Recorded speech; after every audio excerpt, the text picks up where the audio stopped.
আল্লাহ সুবহানাহু ওয়া তাআলা আমার জুম্মা নামাজ কিয় দিছে? নামাজ তো আমার 5 ওয়াক্ত পঢ়ি আছো, তার মাজত খুচুচি জুম্মা দিয়া কাৰণটো কি?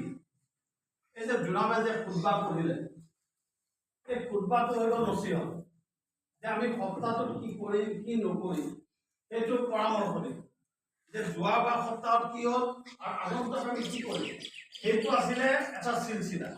বৰ্তমান আমাৰ কি হৈছে আৰম্ভণি পাকাত কৈ দিছে আমি টোপনি মাৰি আছো, হয়নে নহয়? আজি জুনাবে যে শেষ ৰাকাতত দ্বিতীয় ৰাকাতত কি কৰিলে সূৰা দুহা আম্মা বিনিআমাতি রাব্বিকা ফাহাদ্দিস, হইলা না? আমি সবাই পড়িব জুনাবে খাল পড়িলা সূরা ফাতিহা পড়িলা। আল্লাহ তাবারাক তাআলা যে এই কোরআনখন দিছে কিহৰ কাৰণে দিলে?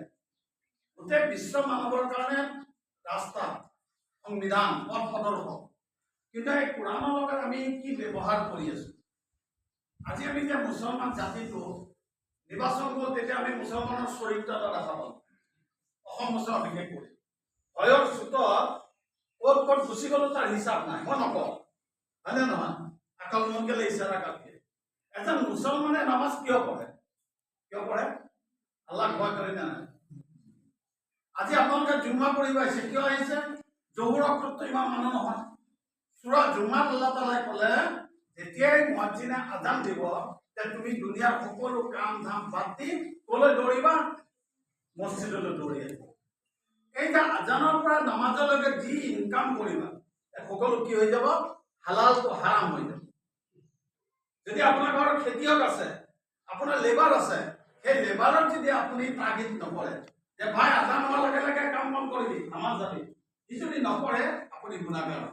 কিন্তু আমি কি কৰিলো? আমি নামাজ পঢ়তে যাই দিছি হাল চাবল করে মারি মনে নয় আপনার মাল হারাম মনে নাই।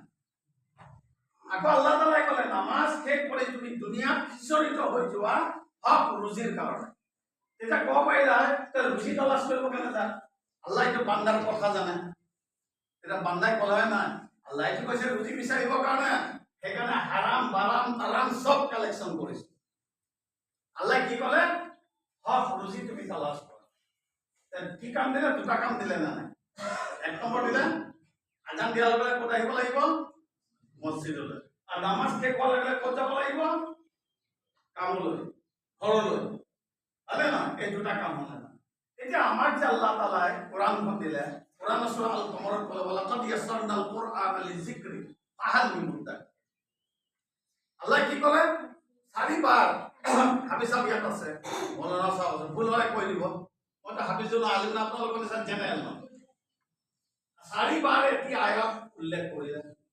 আপোনাৰ ঘৰৰ এটা লেবাৰ আছে, লেবাৰটোক যেতিয়া আপুনি কামৰ তাগাদা দিয়ে বাবা এটা কাজ ভালো কৰিও, চাৰিবাৰ কোৱাৰ পিছত তিনিবাৰ কোৱাৰ পিছত যদি 19-20 কৰে তাক আপুনি কামত ৰাখিবনে? কি কৰিব? বেটা তোমাকে লাগবো না, তুই বাড়ি থেকে যাও, অত বলতে লাগে, হয়নে নহয়? আল্লাহ চাৰিবাৰ ক'লে মই তোমাৰ কাৰণে এই কোৰআনক সহজ কৰি দিছো, কোনোবা আসানে উপদেশ লওঁ না, কোনোবা আসানে উপদেশ গ্ৰহণ কৰোঁ না। আল্লাহ উপদেশ দি আছে, আমি কোৰআনক বান্ধি মসজিদৰ ওপৰত কৰিছো না। মৰাৰ পিছত আল্লাহ তাআলাই কোনো কিতাপৰ হিচাপ নলয়, কোনো কিতাপৰ। যিমান আপুনি হাদিছ পঢ়ক, ফিকাহ পঢ়ক, এটা কিতাপৰ হিচাপ ল'ব তই কোৰআন পঢ়িছিলি নাই, কোৰআন বুজিছিলি নাই, তেতিয়া মই জবাব দিব পাৰিম নেকি? আজি আমাৰ যে তফচিলকাৰসকলে, ডাঙৰ ডাঙৰ বুজুৰ্গসকলে এই যে কোৰআন শৰীফ প্ৰতিটো ভাষাত অনুবাদ কৰি দিছে, কিহৰ কাৰণে দিছে? আজি আপোনাৰ আমাৰ জামাত ইছলামী ইন্দোৰ প্ৰকাশ কৰা হৈছে, আমাৰ বদৰুদ্দিন সাহেব তেখেতে মৰ্তজা মাৰি বগা কোৰআন তৰ্জমা কৰিছে সম্পূৰ্ণ। ইমান মোটা মোটা ভলিউম আপোনাৰ 4 খণ্ড ওলাইছে, 12 খণ্ড ওলাইছে। কিয় ওলাইছে? এই যে আলিমসকলে ওলাইছে তেখেতসকলে জাহিল নেকি? কিয় কাৰণে ওলালে? অসমীয়া জানে, আমি আৰবী নাজানো, আমি উৰ্দু নাজানো, আমি ফাৰ্চী নাজানো। আমাৰ মাদ্ৰাসাত পঢ়া ছাত্ৰসকলে, শিক্ষকসকলে আৰবী শিক্ষাৰে শিক্ষিত হৈ গ'ল, কিন্তু জেনেৰেল সৰ্বসাধাৰণ ৰাইজে অসমীয়া ভাষাত যাতে কোৰআনখন পঢ়ি নিজৰ ৰাস্তাটো, শুদ্ধ ৰাস্তাটো পাব। এতিয়া আল্লাহ তাআলাই যে ক'লে সূৰা দুহাত আম্মা বিনিআমাতি ৰাব্বিকা ফাহাদ্দিস, মই তোমাক যি নিয়ামত দিছো তাৰ তুমি শুকৰিয়া আদায় কৰা। এতিয়া আমি বুজি পাইছিলো না আয়াতটো? কেইবাৰ আয়াত? বহুত কম হৈ গ'ল। 100টাত দুটামানে বুজি পালে, 98 জনে আমি বুজি নাপাওঁ। প্ৰথম হৈ গ'ল যে আল্লাহ তাআলাই যে আমাক নিয়ামত দিছে সুস্থ শৰীৰ দিছে নে নাই? দিছে না? আমাক কানা বনোৱা নাই, কলা বনোৱা নাই, বুবা বনোৱা নাই, লেঙৰা বনোৱা নাই, বনাইছে নেকি? সুস্থ শৰীৰ দিছে, এইটো 1 নম্বৰ নিয়ামত। 2 নম্বৰ নিয়ামত আল্লাহ তাআলাই দিলে আমাক আল্লাহ ৰাসূল সাল্লাল্লাহু আলাইহি ওয়াসাল্লামৰ উম্মত বনালে। ঈসা আলাইহিস সালামৰ উম্মত বনালে, কার উম্মত বনালে? হযরত মুহাম্মদ সাল্লাল্লাহু আলাইহি ওয়াসাল্লাম উম্মত।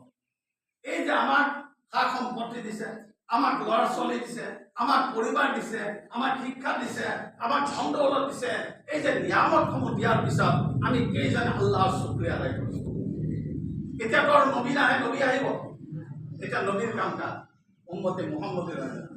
আমি যদি নিজৰ মহল্লাতে নামাজ পঢ়ি থাকো, নিজৰ মহল্লাত কোনকে যদি আমি আদৰ্শ মহল্লা বনাব পাৰো, তে আমাৰ এই মহল্লাখন চাই ওচৰৰ মহল্লাই শুদ্ধ হ'ব নে নহয়?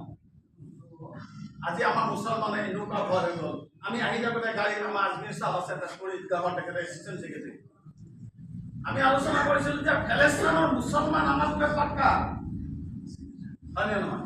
কিমান ইজৰাইলে বম পেলাই আছে, কিমান মানুহ মৰি আছে, সিহঁতে জিহাদৰ পৰা পলাই গৈছে নে? আমি এইবাৰ ইলেকশ্যনৰ সময়ত আমি ক'ত ক'ত গুচি গ'লো তাৰ হিচাপ নাই। আমিতো তেজপুৰত বহি চব চাই আছো না? পাৰিলে মইতো কৈছিলোঁ মছজিদত ইমাছে থাকে যে চাগৈ মছজিদৰ ভিতৰত ৰাম ৰাম ক'ব নেকি 2 দিনমানৰ পিছত মুছলমানৰ ইমান। ইয়াৰ কাৰণ কি? ইয়াৰ কাৰণ হ'ল যে আমাৰ আজি কোৰাণৰ পৰা আমাৰ সম্পৰ্ক আঁতৰি গৈছে। আমাৰ নামাজ যে পঢ়িছে আল্লাহক ভয় কৰি। এটা কথা কৈ মই শেষ কৰিম, যেতিয়া ফেলেস্তাইনত, যেতিয়া আগতে ৰাছিয়া সুপ্ৰিম পাৱাৰ আছিল, কোন আছে? আজি যেনেকৈ আমেৰিকা আছে, এটা সময়ত ৰাছিয়া আছে।